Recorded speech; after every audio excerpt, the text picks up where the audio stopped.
Hey guys, this is Mommy Beluga Investing. Halo semuanya, kembali lagi bersama saya Rati di Mami Beluga Investing. Kali ini saya akan bahas perusahaan yang di-request oleh salah satu viewers, yaitu PT Pelita Samudra Shipping Tbk dengan kode saham PSSI. Kayak sepak bola ya.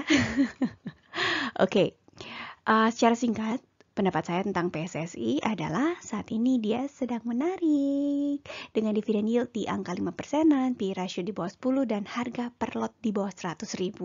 PSSI ini menggoda sekali buat saya. Oke, tertarik untuk tahu gimana saya sampai ke kesimpulan tadi? Ikuti terus analisa saya sampai akhir ya. Bagi yang belum tahu, saya mengkompilasi data dari laporan keuangan perusahaan, Yahoo Finance, dan sumber-sumber lainnya, lalu memposting hasil analisisnya seminggu atau 2 minggu sekali di channel ini. Subscribe kalau Anda tertarik dengan konten-konten semacam itu. Oke, disclaimer ya, ini video amatir hasil riset pribadi untuk kepentingan pribadi, bukan rekomendasi jual atau beli saham. Full disclaimer bisa diakses di deskripsi. PSSI atau PT Pelita Samudra Shipping Tbk bergerak di bidang usaha pelayaran dan jasa angkutan laut. Perusahaan ini melakukan penawaran umum perdana di bulan Desember tahun 2017. Jadi masih lumayan muda ya. Menurut laporan tahunan 2021, ya, 43%-an sahamnya dikuasai oleh PT Indo Prima Marine dan sisanya beredar di masyarakat. Jadi PT Indo Prima Marine ini adalah pemegang saham pengendali. Oke, sekarang kita lanjut ke kinerja perusahaan ya. Kita mulai dari EPS-nya. Oke, pertama untuk kinerja perusahaan kita mulai dengan EPS atau Earnings Per Share atau dalam bahasa Indonesianya laba per saham. EPS saya gambarkan dengan nokta merah, ya di layar kita lihat ya, yang dihubungkan dengan garis merah. Oke, karena laba tahun 2022 belum full, jadi saya lambangkan dengan nokta putih yang dihubungkan dengan garis putus-putus, seperti yang kita lihat di layar. Oke, sekarang kita lihat lagi ke layar ya. Kita lihat pergerakan laba per saham atau EPS-nya sejak tahun 2017.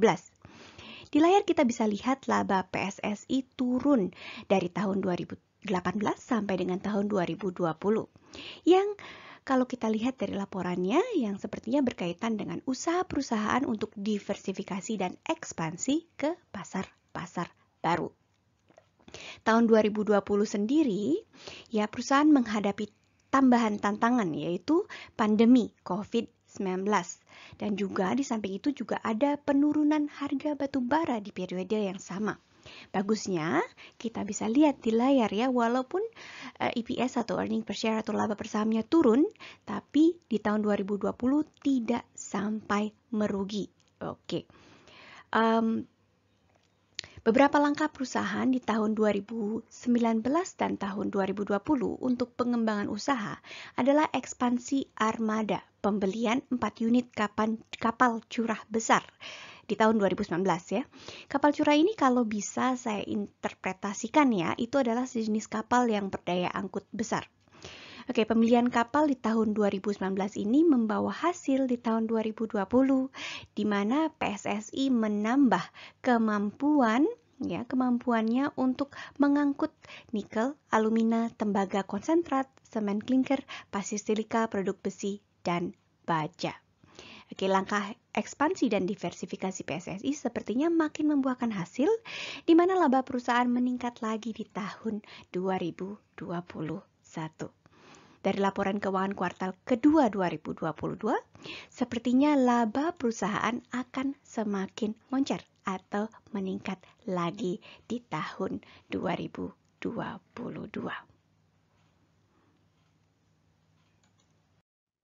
Sekarang lanjut ke hutangnya ya.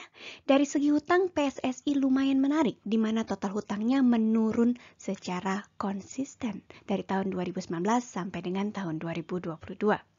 Hutang tertinggi PSSI tercatat di tahun 2019, di mana pada saat yang sama perusahaan mulai ekspansi atau memperluas bidang usaha. Sebagai tambahan, sepertinya total hutang PSSI di tahun 2019 yaitu sebesar sekitar 16 juta US dollar adalah pinjaman bank. Sekarang lanjut ke hutang jangka pendek PSSI. Di layar hutang jangka pendeknya saya plot sebagai batang merah jambu. Dari segi hutang jangka pendeknya, sepertinya tidak banyak berubah sejak tahun 2019, yaitu di kisaran 30 juta dolar Amerika Serikat. Hutang jangka pendek ini adalah hutang yang harus dibayar dalam jangka waktu kurang dari 12 bulan atau 1 tahun. Hutang jangka pendek PSSI sepertinya meningkat dari tahun 2020 ke tahun 2022, setidaknya sampai dengan kuartal ketiga tahun 2022, tahun ini. Lebih detail dari laporan keuangannya, peningkatan hutang jangka pendeknya saya rasa lumayan masuk akal. Melihat laporan keuangan PSSI tahun 2020 dan 2021, sepertinya peningkatan ini banyak disumbangkan oleh pembayaran uang muka oleh pelanggan. Hal ini saya artikan PSSI banyak mendapat permintaan jasa. Jadi peningkatan penerimaan uang muka dan uang muka ini pembukuan dicatat sebagai hutang. Jadi beda dengan hutang bank ya. Kemudian saya juga lihat tidak banyak hutang jangka panjang dari pinjaman bank yang di roll over atau dipindahkan ke hutang jangka pendek karena sudah jatuh tempo. Ini saya artikan PSSI mempunyai kemampuan untuk mencicil hutang bank dari hasil usahanya dan bukan gali lubang tutup lubang ya, atau roll over hutang atau refinancing. Kemudian dari posisi cash, saya rasa lumayan sehat, walaupun tidak begitu ideal dengan kriteria saya. Idealnya saya ingin posisi cash perusahaan di atas hutang jangka pendeknya. Jadi garis hijau, blok hijau ya, blok berwarna hijau itu lebih tinggi dari blok berwarna merah jambu, idealnya. Oke, sekarang kita lihat ke layar ya. PSI melaporkan jumlah cash terendah di tahun 2019 dan sejak itu cashnya meningkat terus. Sampai dengan kuartal ketiga 2022, PSSI punya cash di kisaran 42-an ya, juta dolar Amerika Serikat. Dan ini ada di atas dari jumlah hutang jangka pendeknya yang di kisaran 30 juta dolar Amerika Serikat. Oke, sebegitu atau demikian EPS, hutang dan cashnya. Sekarang kita lanjut ke bagian favorit saya, yaitu dividen. Seperti biasa untuk pembahasan dividen, saya plot 3 lapis informasi. Pertama adalah besaran dividen per saham yang saya plot sebagai nokta hijau dihubungkan dengan garis hijau. Kemudian di tiap nokta saya beri angka besaran dividen ya dalam rupiah dan prosentase terhadap laba per saham ya atau payout ratio. Ya, payout ratio ini angkanya persentase didapat dari dividen dibagi dengan EPS atau earnings per share atau laba per saham. Oke, berikutnya kita tahu kalau penghasilan tahun ini dibagikan sebagai dividen di tahun depan ya. Biasanya begitu polanya ya. Jadi untuk memudahkan perbandingan, nilai dividennya diplot di layar, saya majukan 1 tahun. Ya, artinya misalnya ya dibagikan sebagai dividen di tahun depan ya. Artinya misalnya dividen yang tahun 2017 saya cantumkan sebagai yang dibagikan tahun 2017 saya cantumkan sebagai dividen 2016 di plot, yang tahun dibayar tahun 2018 saya cantumkan sebagai plot di plot sebagai dividen 2017 dan seterusnya. Lalu saya plot kembali EPS atau laba per sahamnya, earnings per share, sebagai garis merah sebagai perbandingan ya, supaya kita lihat sebanyak apa ya membandingkan antara dividen dengan earning per share atau laba per sahamnya. Oke, sekarang kita lihat ke layar ya. Saya lumayan happy melihat dividen PSSI karena payout ratio-nya yang terakhir ya ada di kisaran 42%. Itu masih di bawah setengahnya ya, setengah daripada laba per sahamnya. Ini memang peningkatan kalau dibandingkan dengan tahun 2018 sampai dengan tahun 2020. Tapi kita juga bisa lihat ya, di grafik hutang versus cash sebelumnya ya, kita bisa lihat kalau tahun 2022 PSSI punya cukup cash untuk menutupi hutangnya. Jadi peningkatan prosentase dividen payout ratio ini menurut saya tidak ada masalah. Nah, berikutnya karena kita punya sejarah dividen sejak tahun 2017, kita sebenarnya bisa prediksi loh dividen PSSI untuk tahun 2023. Maksudnya dividen yang dibagikan di tahun depan, tahun 2023.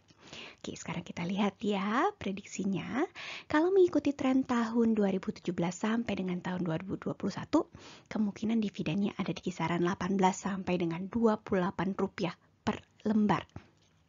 Oke, tapi kalau misalnya PSSI mau sedikit generous gitu ya, royal gitu, membagikan dividen seperti yang dibagikan tahun ini, dividennya itu bisa mencapai Rp52 per lembar.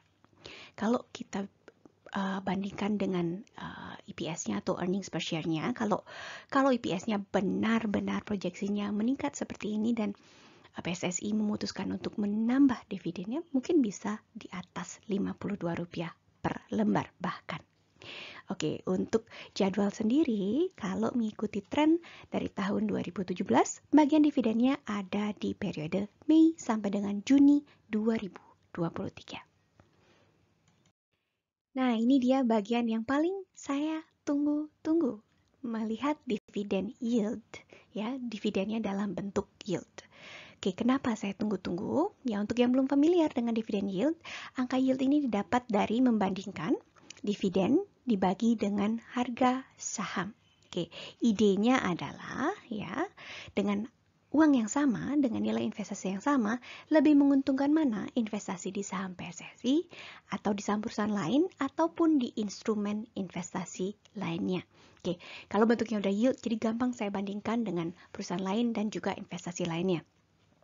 Oke, sekarang kita lihat ke layar ya. Di plot saya ya. Di plot di layar, tiap nokta-nokta menandakan yield rata-rata dalam setahunnya. Dan harga saham setahunnya itu naik turun ya. Jadi saya naik turunnya itu saya representasikan sebagai error bar di sini ya. Garis vertikal ini. Oke, jadi cara baca yieldnya adalah kalau misalnya beli sahamnya pada waktu harganya rendah, oke, jadi dividen yieldnya bisa lebih tinggi di ujung atas error bar atau garis vertikal ini ya. Dan sebaliknya kalau beli sahamnya ya pas harganya sedang tinggi, jadi yieldnya ya lebih rendah ya. Jadi di ujung bawah error barnya ini. Oke, dari pembagian dividen terakhir, dividen yield PSSI itu lumayan sekali menurut saya ya, di kisaran 5,15%. Bahkan bisa melampaui 7%, hampir mendekati 8% kalau beli sahamnya pas sedang murah-murahnya. Oke, dan kalau saya bandingkan, saya bandingkan lagi ya, seperti biasa dengan 3 bank favorit saya yang saya DCA atau dollar cost averaging atau saya cicil, itu dividen yieldnya ketiga bank favorit saya BNGA, ya, BJTM, dan BJBR, ya, itu di kisaran 9%, 7,05, dan 7,27%.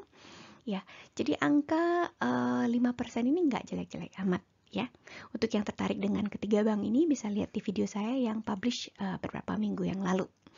Oke, angka 5% ini nggak jelek-jelek amat kalau perusahaannya juga bertumbuh dan kita lihat ada kemungkinan ya dari EPS-nya, sejarah EPS seperti yang kita bahas tadi, ada kemungkinan PSSI ini masih bisa berkembang ke depannya. Oke, berikutnya kemudian kalau saya bandingkan dengan saham satu bidang, yaitu Nelly, NELY, ya, Nelly, dan TPMA yang ada di kisaran 3%-an, PSSI ini yieldnya paling oke ya, karena dua perusahaan lainnya yieldnya di 3%-an ya. Untuk yang tertarik dengan kedua perusahaan ini bisa lihat di video analisis saya yang tayang beberapa minggu yang lalu. Dan kalau saya bandingkan dengan deposito ya, dengan investasi lainnya, saat ini saya ada deposito yang bunganya 3,15% per tahun. Jadi angka 5,15 untuk si PSSI ini lumayan sekali. Oke, nah sekarang mari kita lanjut ke harga wajarnya. Apa masih bisa untuk saya koleksi? Apa masih menarik ya? Oke, mari kita lihat.